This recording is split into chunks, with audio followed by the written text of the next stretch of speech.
The scariest time of year is here. And no, I'm not talking about tax season. It's Halloween. This year, you don't need to be on the lookout for ghosts and ghouls lurking behind every corner. And the most terrifying thing of all, food that wants to harm your gut. It's not all the Halloween candy either, although you should keep a safe distance from all trick-or-treat bowls. The foods I'm talking about are much more deceitful. You see, they dress up as health foods to convince you they're good for you, when really, they're vampires, waiting for you to invite them into your kitchen so they can suck the life from you. But like a vampire, if you know what they are, you can keep them from entering your house and wreaking havoc on your health. Before we continue, make sure you like this video and subscribe to the channel so you can stay up to date on all my latest health tips. Now that that's out of the way, let's look at the frightening foods you should avoid, starting with fat-free foods.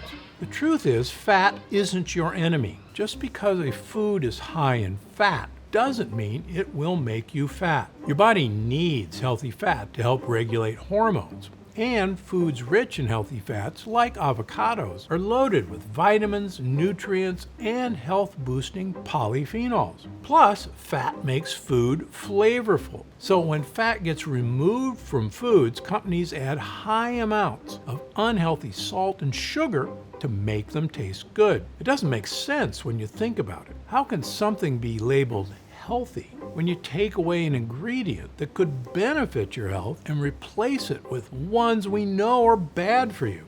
Okay, so if sugar is one of the worst things you can put into your body, then sugar-free foods must be good, right?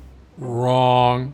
Sugar-free is a fancy way of saying packed with artificial sweeteners. While the right no-calorie sweeteners can help you cut sugar from your diet, others such as saccharin, aspartame, and sucralose, just one packet of these harmful sweeteners can kill 50% of your gut microbiome. And it's usually your good gut bacteria that pay the price, all from one packet. Also, many artificial sweeteners are non-nutritive, meaning your brain thinks it's getting sugar. But when the sugar hit doesn't come, it still craves the sweetness and calories of sugar and begs you to get them from somewhere else. This is why people who regularly consume non-nutritive sweeteners tend to gain more weight than if they'd just eaten regular sugar. Now, there are a few good sweeteners you should be on the lookout for. Two of the safest sweeteners are allulose and monk fruit. Both offer you the sweet taste you crave without spiking your blood sugar. And they do so while nourishing your gut buddies with prebiotics. Next up, unless your doctor says otherwise, you want to avoid gluten-free foods. Now, don't get me wrong. There are gluten-free foods that are tasty and good for you, and some people need gluten-free foods for health reasons. But here's the thing, gluten-free doesn't automatically equal healthy. In fact, many gluten-free foods have more lectins than foods with gluten because they're made with rice, corn, oats, and lots of added sugar. So even though something is gluten-free, it could be terrible for your gut.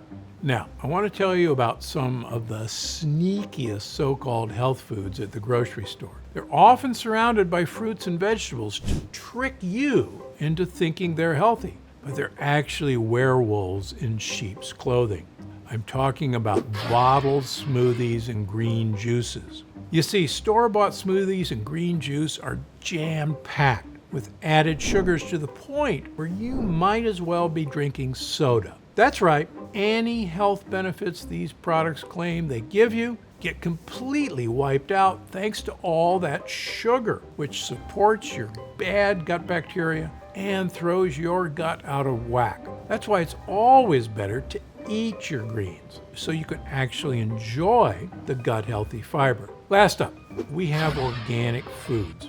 Don't get me wrong, I love organic foods, But that doesn't mean all organic foods are created equal. You see, organic cows and chickens are usually fed lectin-heavy organic corn and wheat, which are meant to fatten them and you up. So don't even get me started on so-called organic junk foods. Talk about an oxymoron, am I right? You see these items all over the organic aisle. Organic candy, organic cookies, organic potato chips, you name it. And the odds are there's an organic version. But here's the thing, just because something is organic and costs twice as much doesn't mean it's healthy. Junk food is junk food, no matter what. Don't let an organic label convince you otherwise. And there you have it, the spookiest health foods lurking in your kitchen and grocery store. So remember, just like kids dressing up in costumes and pretending they're something they're not, labels will do the same.